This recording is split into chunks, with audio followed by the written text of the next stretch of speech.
How's it going, everyone? This video is going to be a basic introduction into my fractal model. However, the main focus of this video is going to be going over my indicator and its settings and how it is used. So let's hop into the first example here to explain the fractal model and then how the indicator would plot it. So my fractal model relies on the foundational understanding that the market cannot reverse without a swing point. So you can see here the market has formed a swing point to reverse or go from bearish to bullish. And if we are going to reverse from bullish to bearish, we are also going to form a swing point. Now, what do I use to determine if the market is likely to reverse? I will use candle closures. So you can see here, price has swept out its previous candle's high and then closed back inside the range. So if you've seen my daily bias video, you know that I would be bearish or looking for previous day low. So with that understanding that I'd be looking for a previous day low or a run lower this next day, I'd be looking for an open high, low, close. Now to confirm this bias, I would go down to the hourly time frame from the daily and look to see if we have a change in the state of delivery. So down here on the hourly chart, do we have a change in the state of delivery confirming this swing point? Well, you can see we have closed through the series of up-close candles that have made this high. So I consider this high protected, and then I will look to trade the open, high, low, close in the following candle. So you can see here, as we let this play out, you can see we reach higher, we sweep out a high to the left, and then we get an opposing candle formation here. So I'd anticipate this wick to have formed, and then I can look to trade this lower the rest of the day. So I could either get on side in this next candle here, or in this hourly candle, or wait for a New York session. So you can see here as we approach the New York session, what happens? We sweep out this high to the left. We then close through the down close candle that made that high. So if I wanted to put on a position, I could put on a position on the close of this candle, my stop on the high, and looking for 2R. Let's see how this works out. So it makes us wait some time, but we do hit our TP on that trade. So just to review the foundational concepts within the fractal model, a higher time frame closure, in this case price swept out its previous day high and closed back inside the range. We have a change in the state of delivery that confirms that reversal. And then in the following candle, I'm looking to trade the open high, low, close, as that is what is determined by my higher time frame bias. So you can see here, this is how I would mark it out. Now to make this more efficient for myself, with the help of 2 degrees, I have designed my own indicator to mark this out all for me. So let's go ahead and re-walk through this price action, but with my indicator.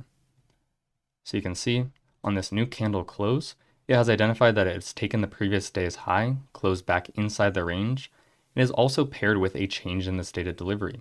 With this, it will mark out projections to give myself targets, as well as mark out a T-spot, which is an area that I look for higher time frame wicks to be formed. So for instance, if we are going to trade lower here, I would like to see price trade into this gray area, form a high or a higher time frame wick, and then trade lower throughout the day. As we let this continue out, this is when I would then mark up my opposing candle formation, and I'd like to see this trade lower throughout the day. And you can see, as we get into the next day here, because we have closed bearish, I will then look for a continuation in this following candle.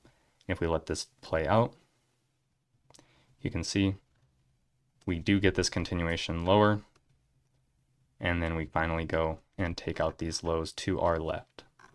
So you can see that is what my indicator looks like. Now let's go back and take a look at this New York session setup, where we have swept out this high here. Since my model is fractal, hence the name of the fractal model, I can apply this on multiple time frames. So here we are on the daily and hourly, but let's say I wanted to go in here on the hourly and 5-minute. I could go ahead and rewind this, drop down to the 5-minute time frame, and the indicator would auto adjust for that. So you can see we've taken out this high.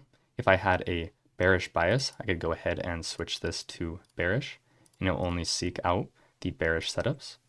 And then as I let this continue, here we get this higher time frame candle closure, the 5-minute setup, and then I'm anticipating the higher time frame wick to form in this area to trade lower. So as we let this play out, you can see we respect that area, and then we get a continuation there to the lows to the left and to our standard deviation projections. So let's go ahead and go through all my indicator settings. So the first setting is a warning and error messages. Do I want to have that turned on? I personally do, because if I'm not on an automatic time frame, let's say I am on the 1 minute and 15 minute model, and I'm on the 5 minute time frame, I'm going to get an error because the 5 minute is greater than the 1 minute or the lower time frame in that case. So I want to see that time frame, and I can see that I need to go to a 1 minute time frame or below to view it. Now in our general settings, if I want to get alerts when setups form, I'm going to go ahead and have this toggle turned on and follow the instructions to get the alerts that I want to have. Now in terms of history, this is going to show how many previous setups on the chart. So if I only want to see the current setup, I can go ahead and make that a 0, and it would only show the current setup. So for instance, if I let this continue to play out, it would then disappear. If I have that set up to 1, then it would go ahead and show the most recent setup, and I can go all the way up to 40 for those setups. So let's say I go to 15, hit OK. You can see this will show the last 15 bearish setups because I also have my bias to bearish. So let's go ahead and pull back up our settings here. Now C2, C3, and C4 are the higher time frame candle closures. Now I go over all the requirements for these within my course and mentorship, but essentially this means candle 2, candle 3, candle 4, and then specific candle closures with that. So you can see this will show a candle 2 closure. If I don't want to see a candle 2 closure, I can go ahead and turn that off. Then I will only see candle 3 closures with candle 4 continuation. I personally like to have all of these on because I like to view all of them.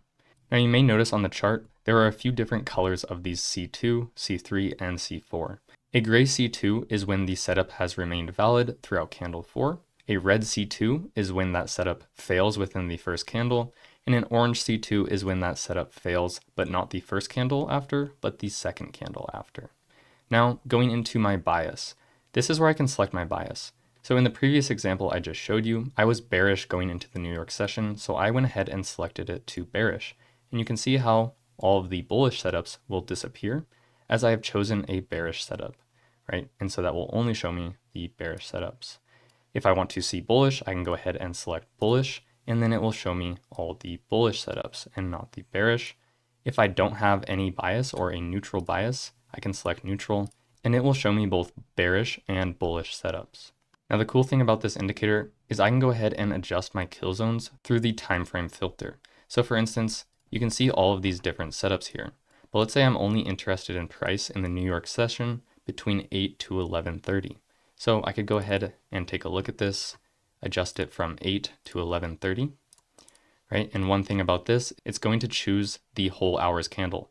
So this means I would have to wait for the 9 a.m. closure. So if I want to include the whole 8-hour closure, I'm going to have to choose 7 a.m. for this. With that selection, it has removed all of the setups that were not inside the kill zone. Now, if I have multiple different kill zones, I can have up to 3. So let's say I want to view London and New York AM session.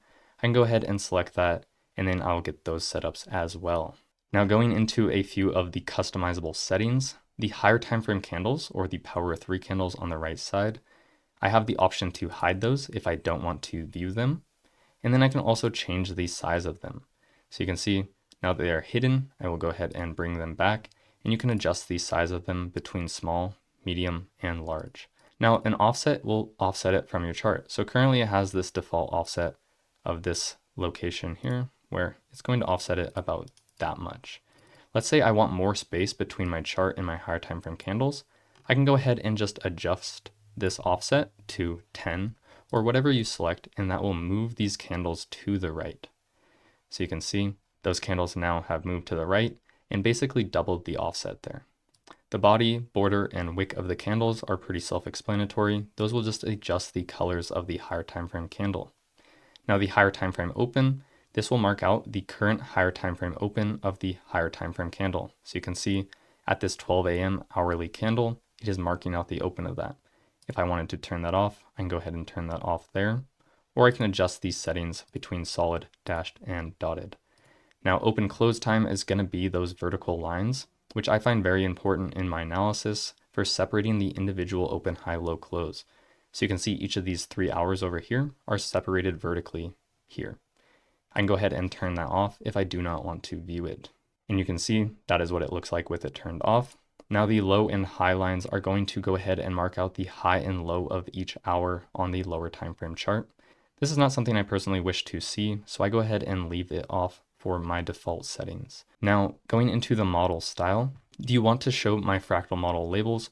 That is going to be the C2, C2 failed, C4, all of those labels. So if I want to have those on, I'll have those on and I can choose the size of them, or I can go ahead and turn them off if I do not want to view them. Now the candle 1 sweep is going to mark out that first candle that was swept out from the higher time frame closure. So you can see it will mark out the previous candle's high here as well as on the lower time frame. I personally like to view that. Now here I have the choice for my change in the state of delivery between two options for a bullish change in the state of delivery and bearish change in the state of delivery. I personally keep them the same color, but some people do want to see the bearish change in the state of delivery as a different color. So for instance, if I wanted a different color on the bearish change in the state of delivery, I can adjust that setting, and then you can see it will adjust between bearish and bullish. Now for candle equilibrium, that is just going to mark out this higher time frame candle's EQ. So you can see it is marked out there, as well as on the lower time frames. If you don't want to see that, you can go ahead and turn that off with the toggle, and it will disappear. Now for the T-spot, this is the area in the higher time frame candles that I look for the higher time frame wick to form. So essentially on my short setup here, I'm expecting price to open, high, go lower, and then close. So I'm anticipating a high to be formed in this box. So those are the settings for that, and you can adjust those boxes how you see fit. By default, they will be gray and green, as that is how I have them. Now going into the projections, these are currently drawn from the bodies, so these series of bodies in the change in the state of delivery. I can go ahead and adjust the manual input on these projections. These are the default settings that will be there. But let's say I wanted to add in something different. Let's say I wanted to add in a -5. I can just type in a comma and -5, click out of this, and then the script will go ahead and add in that custom projection. So you can see how we have just added in a new projection there. So if you use different projections than me, you can go ahead and add those in manually.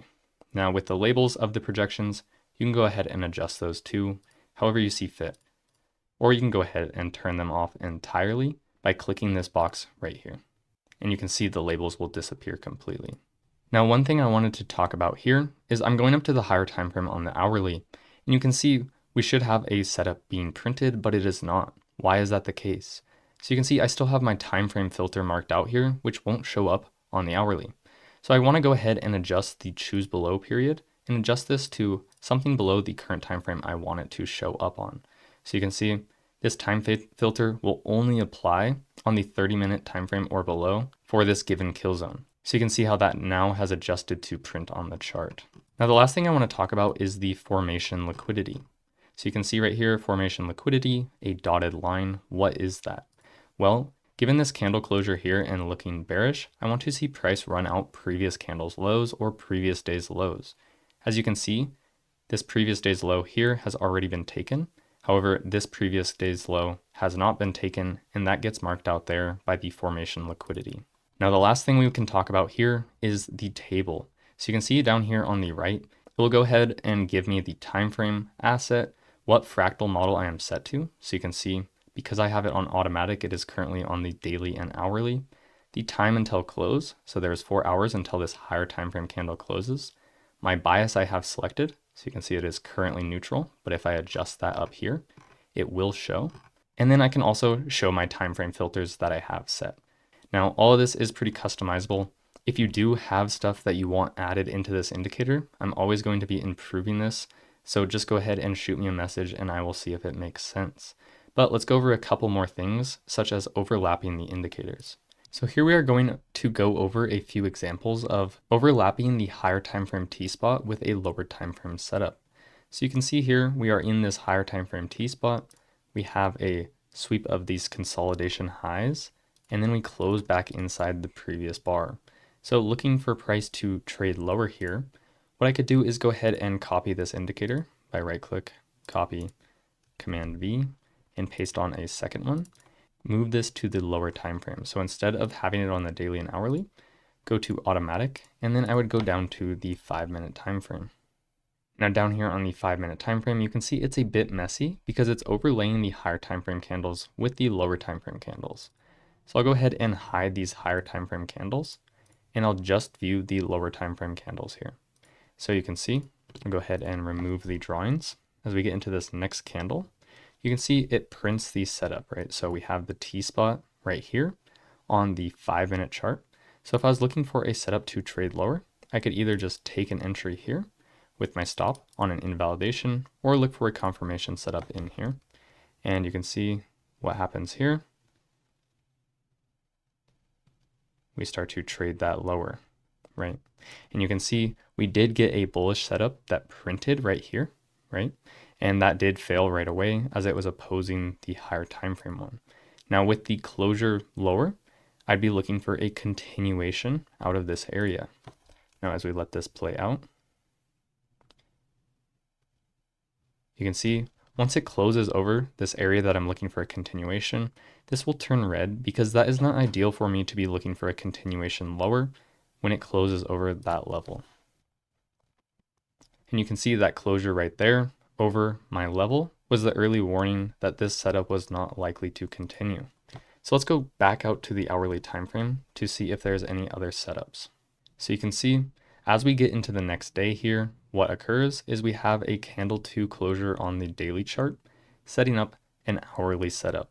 So you can see if we zoom in, I'd be wanting to see the higher time frame wick form in this area here, and we have a fair value gap here.